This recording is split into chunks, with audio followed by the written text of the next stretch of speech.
장애인 문화복지신문 제334호 제2면입니다. 중증장애인 인신사고 시 일실이익 관련 판례의 문제점과 개선 방안 -2. 장애인의 일실이익을 인정하지 않은 판례. 화물차 운전기사가 후진하던 중 후방과 전후를 잘 살피지 않은 과실로 보행하던 시각장애인을 충격하여 사망하게 하였다. 망인의 유족인 원고들은 가해 차량과 공제계약을 체결한 피고 전국화물자동차운송사업연합회를 상대로 불법행위에 기한 손해배상 청구 소송을 제기하였다. 그러나 서울중앙지방법원은 시각장애 1급인 망인의 일용노임에 기한 일실이익을 인정하지 않은 판결 2014가단 59,642을 선고하였다. 이 사건 1심 법원은 원고들은 사고일로부터 1년 정도의 도시 일용노임에 의한 일실수입을 인정하여야 한다고 주장하나 이 사건 사고 당시 망인의 연령은 64세를 초과하였고 각장애 1급으로서 별다른 소득 활동을 했다는 자료가 없으므로 위 주장은 받아들이지 않는다고 판시했다. 다만 망인이 사망 당시 지급받고 있던 국민연금법에 따른 장애연금을 지급받고 있었다는 점을 들어 망인이 기대여명 종료일까지 지급받을 수 있었던 장애연금 상당의 수입을 일실이익으로 인정하였다는 점이 흥미롭다. 이에 대하여 피고는 장애연금은 사회보장적 차원에서 지급되는 공적부양금이므로 망인의 일실수입이 될 수 없다고 주장하였으나 이 사건 사고로 망인이 생존하고 있었다면 사망할 때까지 받을 수 있었던 장애연금을 받지 못하게 된 것이 사실이므로 위 연금은 망인이 이 사건 사고로 상실한 손해라고 봄이 상당하다고 판시하였다. 이 사건은 피고의 항소가 2심에서 기각됨으로써 종결되었다. 판결에 대한 비판. 이 사건 판결은 시각장애인인 망인에 대하여 도시 일용노임에 의한 일실수입 주장을 배척하는 이유로 망인의 연령이 64세를 초과하였다는 점, 가동연한의 종료, 시각장애 1급으로서 별다른 소득 활동을 했다는 자료가 없다는 점 두 가지를 들고 있다. 가동연한에 관하여 대법원은 2019 2/21 전원합의체의 판결로 특별한 사정이 없는 한 만 65세로 판시하여 종전 60세로 보던 노동 종사자의 가동연한을 만 65세까지 연장하였다. 그러나 이 사건의 판결이 내려진 2014년 당시 대법원의 입장은 일반 육체 노동을 하는 사람의 가동연한을 만 60세로 보고 있었던 것이다. 따라서 이 사건 판결에서 망인이 만 64세라는 점을 근거로 가동연한이 종료되었다고 보고 일실수익의 성립을 인정하지 않은 것은 판결 당시 대법원 판결의 입장에 따른 것이라고 볼 수 있을 것 같다. 그러나 이 사건 판결에서 일실이익을 부인하면서 시각장애 1급으로서 별다른 소득 활동을 했다는 자료가 없다는 점을 근거로 한 것은 일정한 직업적 소득이 없는 경우에도 도시 일용노임 등을 근거로 일실이익을 산정하는 법원의 태도와 배치되는 것으로 경제활동을 하지 않은 중증장애인의 경우 일실이익 성립을 부정하는 취지로 읽혀 아쉬움이 남는다.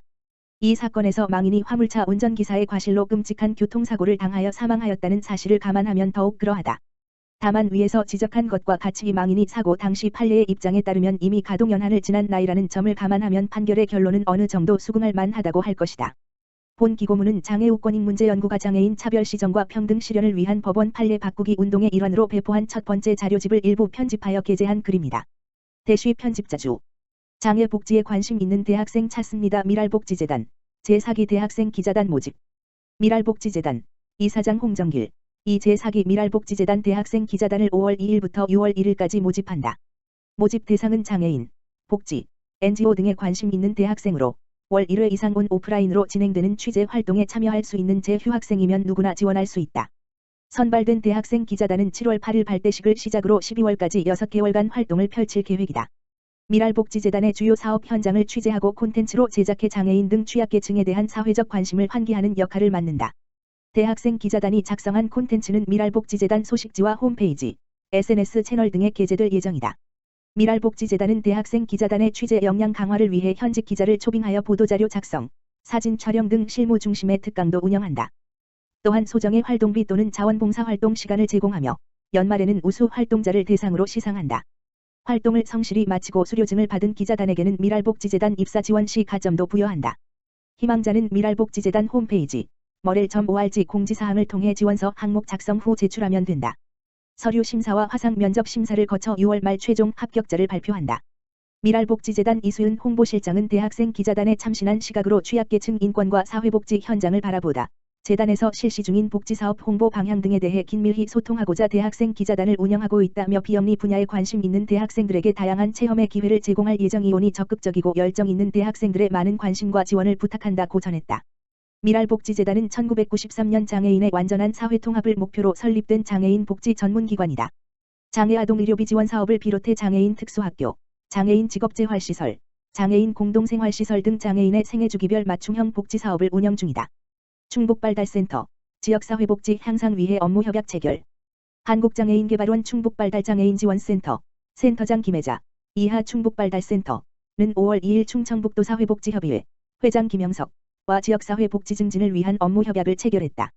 이날 오후 충청북도 사회복지협의회에서 진행된 협약식에는 각 기관 대표와 실무진 등이 참석, 향후 지역사회의 복지 증진을 위한 세부적인 협력 방안에 대해 의견을 나누었다.